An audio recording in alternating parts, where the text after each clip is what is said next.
ठीक है दोस्त, इस क्वेश्चन का सॉल्यूशन देखिए। क्वेश्चन आपको बोलता है कि क्या हो सकता है मोलालिटी, मतलब आपको मोलालिटी पूछ रहा है, तो मोलालिटी का सिंबल बताइए, कैपिटल एम क्या small M? Small M, small M, small M. Unit mole पर लीटर की मोल पर केजी? हम बोले 1 लीटर सॉल्यूशन में कितना number of mole of solute present है, तो मोलालिटी बोला कि मोलालिटी? मोलालिटी। हाँ ठीक है। अब बोले 1 केजी सॉल्वेंट में कितना number of mole of solute present है, तो मोलालिटी बोल दिए कि मोलालिटी? मोलालिटी बोल दिए। क्या बोल दिए? मोलालिटी। हम बोल रहे मोलालिटी का फॉर्मूला होता है दोस्त, वो होता है number of mole of solute, मतलब मास ऑफ सॉल्यूट बटा मोलर मास ऑफ सॉल्यूट गुना 1 बटा वॉल्यूम सॉल्यूशन इन लीटर। तो क्या आप मोलालिटी का फॉर्मूला बता सकते हैं? मास ऑफ सॉल्यूट बटा मोलर मास ऑफ सॉल्यूट गुना 1 बटा mass of solvent in KG. तो हमको यही फॉर्मूला आज यूज करना है। अब मोलालिटी तो हमको पता चल गया कि क्या है, फिर आगे बढ़े तो आगे मिला हमको सॉल्यूशन, फिर थोड़ा आगे बढ़े तो मिला कंटेनिंग। तो कंटेनिंग का मतलब है कि धारण करना, समझा? तो फिर आगे बढ़े, फिर मिला आपको 18.25 gram of hydrogen chloride gas. आप देखिए दोस्त यहाँ पर इन मिला, तो इन का मतलब प्रेजेंट इन का मतलब प्रेजेंट लिंक जोड़ना पड़ेगा, समझे? इन का मतलब प्रेजेंट कहाँ प्रेजेंट? 500 gram of water. तो सबसे पहले हम हांडिया बना लिए, और इस हांडिया में हमको पता चला दोस्त कि 18.25 ग्राम HCl गैस को कहीं में डाला जा रहा है। इनका मतलब डिजोल्व इन मानिए चाहे प्रेजेंट ही, समझे? तो घुलाया जा रहा है। तो 18.25 ग्राम हाइड्रोजन क्लोराइड गैस को आज हम घुलाने जा रहे हैं, मतलब डिजोल्व करने जा रहे हैं। डिजोल्व के जगह पर आपको क्या लिखा जा सकता है? Present in. तो यहाँ पर घुला किसमें रहा? 500 ग्राम वाटर में। तो ये हमको दिया गया 500 ग्राम वाटर। अब देखिए मामला दोस्त, हम बोले 500 ग्राम वाटर, अब हम बोले थे 1 लीटर सॉल्यूशन। 1 लीटर सॉल्यूट का मात्रा कितना है? तो मोलालिटी बोल रहे थे, और आज हम बोल रहे हैं कि 500 ग्राम वाटर। मतलब ये जो हमको दिया गया ना, इस सॉल्यूशन नहीं दिया गया है, सॉल्वेंट दिया गया है, समझे? अरे तू हिल मत, ये आपको सॉल्वेंट दिया गया, सॉल्यूशन नहीं दिया गया है। यहाँ पर तो लॉचअप पड़ रहा है यार कि कम मात्रा में दिख रहा है, ज्यादा मात्रा में दिख रहा है। तो जो कम मात्रा में होता है वो सॉल्यूट कहलाता है कि सॉल्वेंट? सॉल्यूट। और जो ज्यादा मात्रा में होता है वो सॉल्वेंट। लेस अमाउंट में होता है वो सॉल्यूट, और जो मोर अमाउंट में होता है वो सॉल्वेंट। यहाँ पर देखिए दोस्तों, हम लोग जान रहे हैं कि एक हमको हाइड्रोजन क्लोराइड गैस मिला, तो यहाँ पर मैंने HCl गैस ले लिया और उसको घुलाने जा रहे 500 ग्राम वाटर में, मतलब सॉल्वेंट हमको वाटर पता चला। तो HCl सॉल्यूट है और वाटर हमारा कौन चीज है? सॉल्वेंट। यहाँ पर सॉल्यूट सॉल्वेंट नहीं दिए, और हम लोग बताए थे कि सॉल्यूट और सॉल्वेंट के मिलने से क्या बनता था? सॉल्यूशन। अब हमको खोल खोल के बताइए, सॉल्यूशन होमोजेनियस मिक्सचर कि हेटेरोजेनियस मिक्सचर? होमोजेनियस ना, homogeneous mixture. Transparent in nature की translucent in nature? Transparent in nature. Particle solid particle का साइज 1 नैनोमीटर की लेस देन 1 नैनोमीटर? 1 नैनोमीटर। कितना होता है? 1 नैनोमीटर। लेस तो हो सकता है ना भैया? लेस होगा, ले देखो ये हम बोले 1 नैनोमीटर, ठीक है? 1 नैनोमीटर से लेस होगा तो ठीक है, लेकिन गलती से 1 नैनोमीटर अगर मोर हो गया तो फंस जाएगा तू, क्योंकि जैसे साइज बढ़ते जाएगा तेरा हेटेरोजेनियस मिक्सचर में कन्वर्ट होते चल जाएगा, समझा? तो यहाँ पे HCl दिखा, वाटर दिखा, तो HCl के यहाँ पे ग्राम दिखा। तो आप बताइए, अगर ग्राम लिखा हुआ है तो मास दिया कि वॉल्यूम? मास। तो यहाँ पर मास हमको दिया गया दोस्त 18.25 ग्राम, तो मास लिखे और यहाँ पर लिखे 18.25 ग्राम। फिर हम वाटर दिखे, तो वाटर में आपको ग्राम दिया गया, तो आप बताइए ग्राम, मास दिया कि वॉल्यूम? मास। तो वाटर के पास हम लिख दिए दोस्त 500 ग्राम, समझे? हमको ग्राम सॉल्वेंट हमको ग्राम में दिखा, और हम मोलालिटी का बोल रहे हैं कि 1 केजी सॉल्वेंट में सॉल्यूट का मात्रा कितना है, तो वही तो आपका मोलालिटी है। तो सर आप बोल रहे 1 केजी में, लेकिन हमको तो ग्राम में दे दिया है, अब हम क्या करें, हमको समझ नहीं आता है। तो कुछ नहीं कीजिए भाइयों बहनों, ग्राम को आप केजी में बदल दीजिए। तो जब ग्राम को आप केजी में बदलिएगा ना, तो 1000 को लाइए और बाजार से जाइए, ग्राम को केजी में बदलने के लिए 1000 से डिवाइड देते हैं, यहाँ से 1000 से डिवाइड दे दिए, तो जो यहाँ वैल्यू प्राप्त होगा आपको केजी में प्राप्त होगा, समझे? अब देखिए मामला मास हमको HCl के दिखा, तो फिर से फॉर्मूला सोचना चालू किए कि मोलरिटी बराबर मास ऑफ सॉल्यूट जो दिखा। अब फिर बोले मोलर मास ऑफ सॉल्यूट जो नहीं दिखा, मतलब निकालना पड़ेगा। फिर बोले गुना 1 मास ऑफ सॉल्वेंट इन केजी, तो ये ग्राम के केजी में बदल चुके हैं, समझे।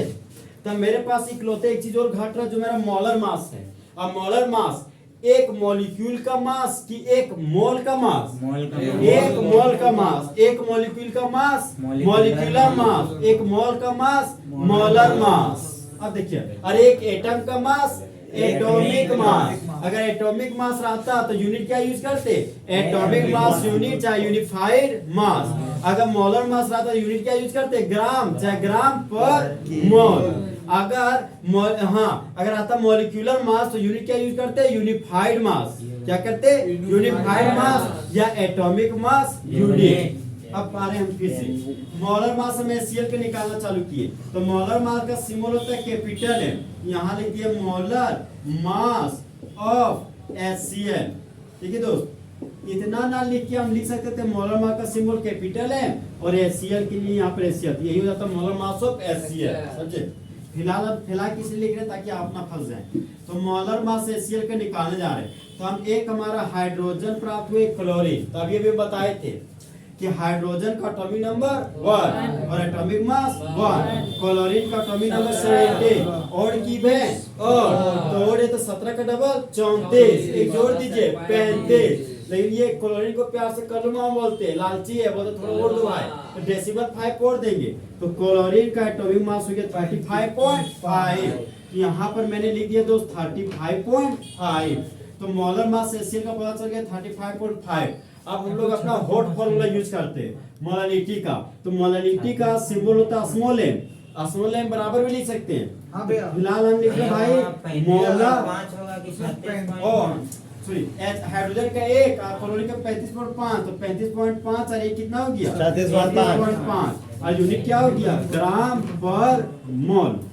तो यहाँ पे जो फॉर्मूला की ओर बढ़ रहे, तो मोलरिटी निकाले, तो मोलरिटी का सिंबल हो गया स्मॉल m, समझे। चाहे पूरे लिख देते, मोलरिटी बराबर, तो मोलरिटी बराबर हो गया mass of solute, mass of solute बटा molar mass of solute, molar mass of solute into 1 बटा mass of solvent in KG, in KG. अब देखिए इसको सिंबल के फॉर्म में कैसे लिख रहे हैं। इसको मास का सिंबल हो गया स्मॉल m, तो स्मॉल m लिख दिए। सॉल्वेंट का सिंबल होता है A for solvent, B for solute, तो मास ऑफ सॉल्यूट को यहाँ लिख सकते हैं MB। मोलर मास का सिंबल कैपिटल M हो गया, सॉल्यूट का हो गया B, तो मोलर मास ऑफ सॉल्यूट हो गया MB, समझे। देखिए दोस्त, ये धीरे धीरे लिंक हम जोड़ रहे आने वाले वक्त के लिए, समझे। ये हमको बताना हम कुछ चीज नहीं समझते थे, लगता फंस जाएंगे आप लोग, ये बता दे क्योंकि आने वाले वक्त हमको झेलना पड़ेगा आपको ये चीज। देखिए मोलर मास सॉल्यूट हो गया आपका MB, 1 थपर में तो 1 लिख दिए। मास ऑफ सॉल्वेंट है, तो सॉल्वेंट का सिंबल हो गया आपका A और मास का सिंबल हो गया स्मॉल m।